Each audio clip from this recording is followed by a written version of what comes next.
Разом з вами ми хочемо забезпечити їм найкращий догляд. БРІТ. Українські військові могли вперше в історії збити російську гіперзвукову ракету «Кинжал». Чи, може, варто вже казати так звану гіперзвукову ракету? Про таку ймовірність говорять у повітряних силах і чому їх заявами дещо здивовані автори дослідження рештків можливого «Кинжалу». А ще про останні втрати ворога в оцінках Генштабу і в оцінках путінського кухаря Пригожина. І ще кілька ексклюзивних хвилин із боїв, які тривають під Бахмутом в об'єктиві бійців 3-ї штурмової бригади. Дивіться хроніку 436-го дня Великого вторгнення Росії у матеріалі Олексія Пасака.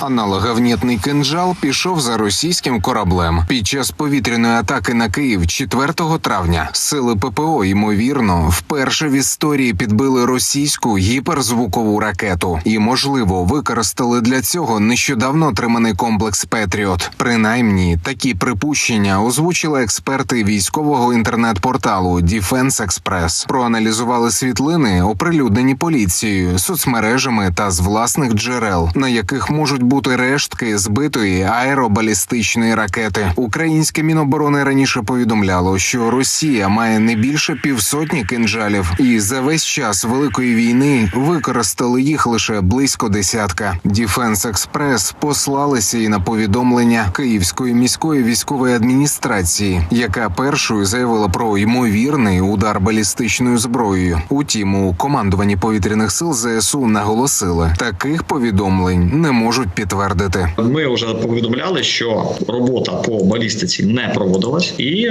не зафіксовано використання балістичного озброєння. Така і залишається далі позиція, тому що оприлюднювати зрештою такі речі повинні військові, які мають певний профіль. Була загроза, бо був літак Міг-31 в повітрі, зрозуміло, що він є носієм тих самих «Кинжалів». Так само була загроза застосування іноземних балістичних ракет. Тому і було оголошено повітряну тривогу у низці областей. Дещо пізніше у повітряних силах з'явилося повідомлення, в якому вони закинули і авторам Defense Express, і водночас Київській міській військовій адміністрації оприлюднення інформації, яка буцімто допомагає ворогу. Експерти спантеличені. Кажуть, дотрималися усіх настанов Міноборони, витримали паузу в понад добу та й аналіз зробили, посилаючись на офіційні повідомлення влади та військових. Те, що Україна має «Петріот», який може знищувати балістичні цілі, про що офіційно повідомило командування Повітряних сил України, було офіційно повідомлено самим командуванням Повітряних сил України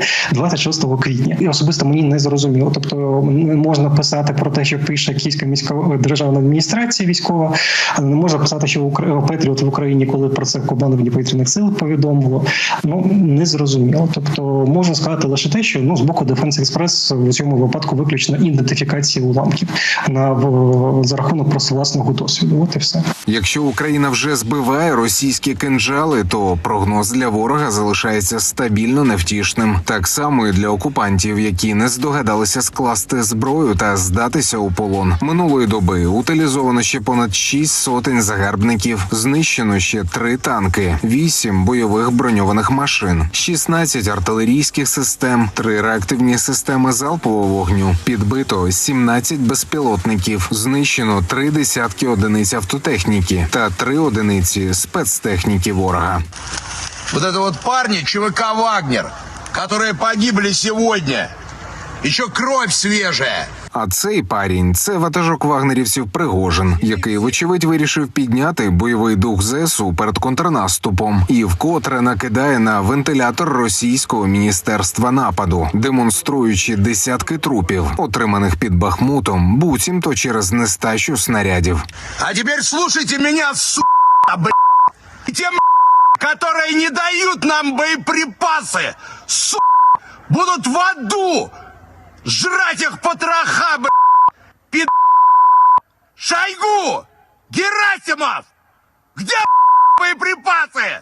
Дуже неприємна ситуація для першої тюремної армії світу. Від нічних істерик тепер вагнерівці цілком офіційно шантажують російський генштаб. Кажуть, що вже 10 травня відійдуть від Бахмуту в тил через брак боєкомплекту. Кремль в особі Пєскова щось бурмотить, що це парафія Шойгу. Шойгу натомість заявляє, що комплектування окупантів треба взяти на підвищений контроль. Ми це вже чули кілька місяців тому. І поки інтимне спілкування кремлівських жаб та гадюк триває, в Офісі президента України кажуть, що усе це розрахунок лише на внутрішнього російського споживача і зайве свідчення про сильну психічну напругу ворога. Вы сидите в дорогих клубах. Ваши дети прутся от жизни и снимают на ютубе ролики.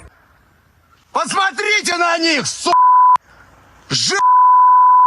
Але його заяви усе одно далекі від справжніх реалій війни, які бачать українські військові. Такі, як бійці 3-ї окремої штурмової бригади, як тривають зачистки окопів під Бахмутом, демонструють без цензури усім українцям, яким здається, що війна десь далеко, далеко від мирних весняних українських міст. по сигаретке и дому. Петух, есть возможность сдаться,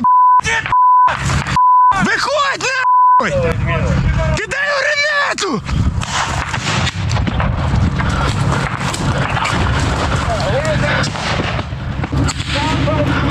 Всех убить нахуй!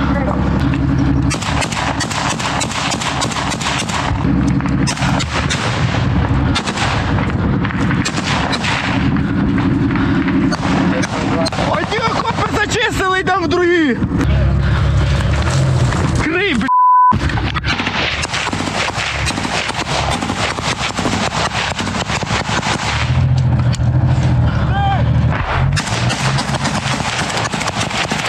Щас. Переходь туди, крий. Так, погань. Що? Живий, бля. Живий, давай гранати! Здавайся, божи, дурак! Здавайся, на!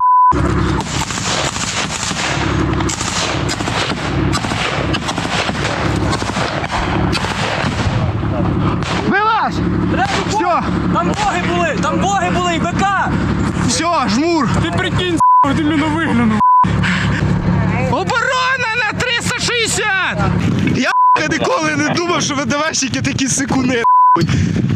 Споховалися в бліндажах і лізли. Ну ми їх просто за***рили гранатами. Вашим петухом ось що нам ВДВшники передали. АК-15, цей. І в нашої остальної групи ще знаходяться пулемети, СВД, засоби ведення бою. Спасибо російській пі***ці за трофеї. Олексій Пасак, 5 канал.